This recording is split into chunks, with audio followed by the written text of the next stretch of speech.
பொன்னியின் செல்வன் ஐந்தாம் பாகம் தியாகச் சுடர். அத்தியாயம் 58. கருத்திருமன் கதை. கரிய திருமால் என்னும் கருத்திருமன் கோடிக்கரைக்கு சிறிது வடக்கே கடற்கரை ஓரத்தில் உள்ள தோப்புத்துறை என்னும் ஊரினன். அங்கிருந்து ஈழத்தீவுக்கு படகு செலுத்திப் பிழைப்பு நடத்திக் கொண்டிருந்தான். சுமார் 25 ஆண்டுகளுக்கு முன்னால் அவன் ஒருமுறை ஈழத்திலிருந்து தோப்புத்துறைக்கு வந்து கொண்டிருந்த போது புயல் அடித்து கடல் கொந்தளித்தது.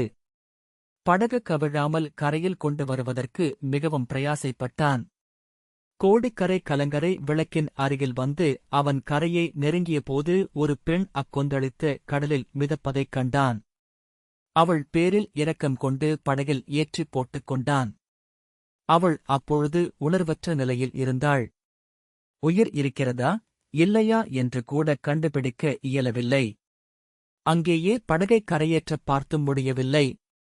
காற்று அடித்த திசையில் படகைச் செலுத்திக் கொண்டு போய் கடைசியில் திருமறைக்காடு என்னும் ஊர் அருகில் கரையை அடைந்தான்.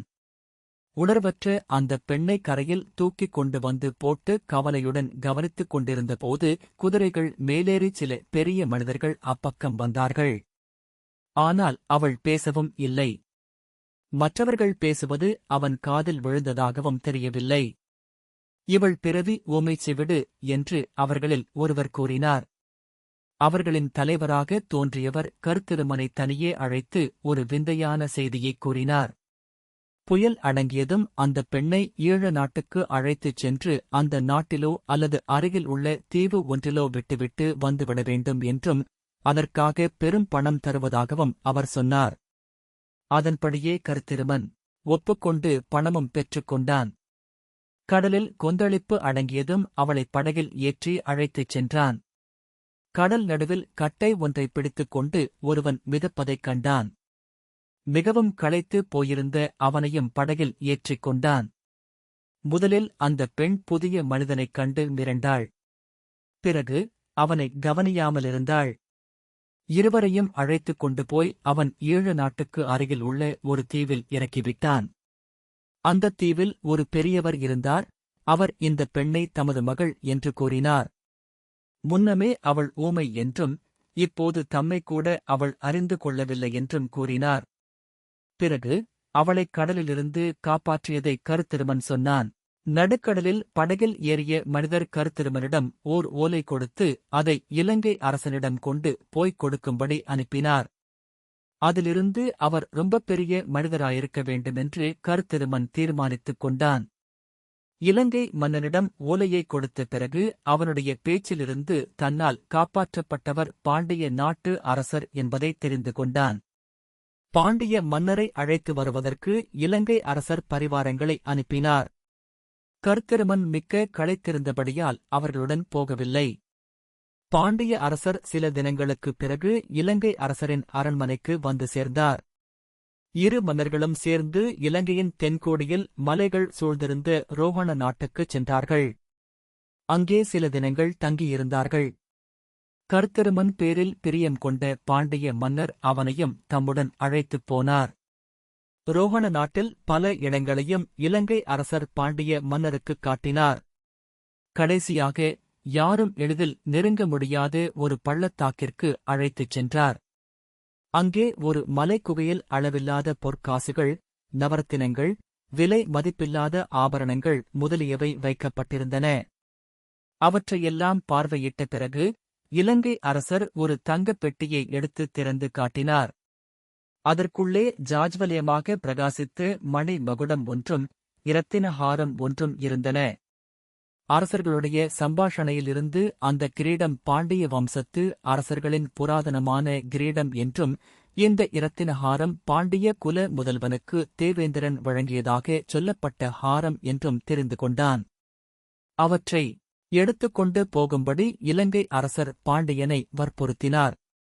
பாண்டிய மன்னர் மறுத்துவிட்டார். சோழர்களை அடியோடு முறியடித்துவிட்டு மதுரையில் தாம் முடி சூடிக்கொள்ளும் நாள் வரும்போது இலங்கையின் அரசரே அவற்றை எடுத்துக்கொண்டு மதுரைக்கு வந்து உலகம் அறிய தம்மிடம் அழைக்க வேண்டும் என்று கூறினார். பிறகு பாண்டிய அரசர் கருத்திருமனிடம் அவன் எடுத்துப் போகக்கூடிய அளவு பொற்காசுகளைக் கொடுத்து அந்த ஊமை பெண்ணை பத்திரமாக பராமரிக்க ஏற்பாடு செய்துவிட்டு திரும்ப பாண்டிய நாட்டில் வந்து தம்முடன் சேர்ந்து கொள்ளும்படி அனுப்பி வைத்தார். கர்த்தருமன் பூதத்தீவுக்குச் சென்றபோது அங்கே அந்தப் பெண்ணைக் காணவில்லை. அவளுடைய தகப்பனையும் காணவில்லை. இருவரையும் தேடிக்கொண்டு கோடிக்கரைக்குப் போனான். அங்கே அந்த ஊமைப் பெண்ணைக் கண்டான். ஆனால் அவள் அவனைத் தெரிந்து கொள்ளவில்லை. அவளுடைய வீட்டாரிடமிருந்து சில விவரங்களைத் தெரிந்து கொண்டான். அவளுடைய தகப்பனார் உடல் நலிவுற்றபடியால் அவளை அழைத்துக் கொண்டு வந்து இங்கே விட்டுவிட்டு உயிர் நீத்தார். கலங்கரை விளக்கின் காவலன் அவளுடைய சகோதரர் என்று தெரிந்தது. முதலில் அவளுக்கு சகோதரன் சகோதரி யாரையும் நினைவிருக்கவில்லை. மறுபடியும் ஒரு தடவை கால் தவறிக் கடலில் விழுந்து காப்பாற்றப்பட்ட பிறகு அவர்களையெல்லாம் அவளுக்கு நினைவு வந்தது. அவள் கர்ப்பவதியாயிருக்கிறாள் என்பதை மற்றவர்கள் தெரிந்து கொண்டார்கள். அதை அவளும் உணர்ந்து பெரும் பீதியில் ஆழ்ந்தாள். கோடிக்கரை குழகர் கோவிலுக்கு அடிக்கடி சென்று அங்கே கைங்கரியம் செய்து கொண்டிருந்தாள். கர்த்திருமன் எவ்வளவுதான் முயன்றும் அவனை அவள் இப்போது கண்டு கொள்ளவில்லை. கோடிக்கரையில் இருந்தபோது அந்த ஊமைப் பெண்ணின் தங்கையை அவன் சந்தித்தான். அவளும் ஊமை என்று அறிந்து அவள் பேரில் பரிதாபம் கொண்டான். அவளை மணந்து கொண்டு வாழவும் எண்ணினான். அதற்கு முன்னால் பாண்டிய மன்னரிடம் போய் தகவல் தெரிவித்துவிட்டு வர விரும்பினான். இச்சமயத்தில் சோழ சக்கரவர்த்தி கண்டராதித்தரின் பட்டத்து அரசியும் சிவபக்தியில் சிறந்தவருமான செம்பியன் மாதேவி கோடிக்கரை குழகர் கோவிலுக்கு சுவாமி தரிசனத்துக்கு வந்தார். அங்கே அந்த ஊமைப் பெண் மந்தாகினியைக் கண்டு அவளை தம்முடன் அழைத்துச் சென்றார். அவளுடன் அவள் தங்கை வாணியும் போய்விட்டாள். கர்த்திருமன் பாண்டிய நாடு சென்றான். அங்கே பாண்டிய மன்னர் போர்க்களம் சென்றிருப்பதாக அறிந்தான். போர்க்களத்தில் சென்று பாண்டிய மன்னரைச் சந்தித்த போது அவர் அவனை இலங்கைக்கு மீண்டும் போய் இலங்கை அரசனிடம் ஓலை கொடுத்துவிட்டு வரும்படி கூறினார். திரும்பி வரும்போது மறுபடியும் அந்த ஊமைப் பெண்ணை அழைத்து வருவதற்கு ஒரு முயற்சி செய்யும்படியும் தெரிவித்தார். கர்த்தருமன் இலங்கையிலிருந்து திரும்பி பழையாறைக்குச் சென்றான். வாணியின் நினைவு அவன் மனத்தை விட்டு அகலவில்லை. முக்கியமாக அவளைச் சந்திக்கும் ஆசையினால் அவன் பழையாறைக்குப் போனான். ஆனால் அங்கே அவளைக் கண்டபோது அவன் திடுக்கிட்டு திகைத்து பிரமித்து பயங்கரமடையும்படி நேர்ந்தது. அருணோதய நேரத்தில் அவன் அரசலாற்றங்கரை வழியாக பழையாறையை நெருங்கிக் கொண்டிருந்தபோது ஆற்றங்கரை ஓரத்தில் பெண் ஒருத்தி குனிந்து குழி தோண்டிக் கொண்டிருப்பதைக் கண்டான். அதுகூட அவனுக்கு அவ்வளவு வியப்பளிக்கவில்லை. அவளுக்குப் பக்கத்தில் துணி மூட்டை ஒன்று கிடந்தது. அதற்குள்ளே இருந்து ஒரு மிக மெல்லிய குரல், சின்னன் சிறு குழந்தையின் அழுகை குரல் கேட்டது. எந்தச் சண்டாள பாதகி உயிரோடு குழந்தையை புதைப்பதற்கு ஏற்பாடு செய்கிறாள் என்ற ஆத்திர அருவருப்புடன் அவன் அருகில் நெருங்கியபோது குழி தோண்டிய பெண் நிமிர்ந்தாள். அவள்தான் வாணி என்று கர்த்திருமன் அறிந்து கொண்டான். தம்பி, எனக்கு அப்போது எப்படி இருந்திருக்கும்? நீயே ஊகித்துக்கொள் என்றான் கரிய திருமால். அதை ஊகித்துக் கொள்கிறேன். அப்புறம் கதையைச் சொல் என்றான் வந்தியத்தேவன். அப்புறம் நடந்ததைச் சொல்ல இயலாது. அரச குலத்தைச் சேர்ந்தவர்கள் காதிலேதான் சொல்லலாம். நான் மட்டும் அப்போது பழையாறைக்குப் போயிராவிட்டால் எனக்குப் பின்னால் நேர்ந்த கஷ்டங்கள் ஒன்றும் நேராமற் போயிருக்கும் என்றான் கர்த்திருமன். அப்படியானால் கிளம்பு. நேரே அரச குலத்தைச் சேர்ந்தவர்களிடம் போய்ச் சொல்லலாம் என்று கூறி நகைத்துக் கொண்டே வந்தியத்தேவன் அங்கிருந்து எழுந்தான். கர்த்திருமனையும் அழைத்துக் கொண்டு பொக்கிஷ நிலவரையை அணுகினான். அங்கே அப்போது யாரும் இல்லை. நிலவரைக் கதவு பெரிய பூட்டினால் பூட்டப்பட்டிருந்தது. ஆனால் தெரியாதவர்கள் கண்டுபிடிக்க முடியாதபடி அமைக்கப்பட்டிருந்த அதன் உட்கதவை வந்தியத்தேவன் அழுத்தியதும் திறந்து கொண்டது. இருவரும் உள்ளே புகுந்து உட்புறம் தாளிட்டுக் கொண்டார்கள். வழியில் பொன்னும் மணியும் முத்தும் நவரத்தினங்களும் குவித்து வைத்திருந்த இடத்தில் வந்தியத்தேவன் பிரவேசித்தான். கர்த்திருமகனிடம், உன்னுடைய ரோஹண நாட்டு மலைக்குகையில் இவ்வளவு செல்வங்கள் உண்டா என்று கேட்டான்.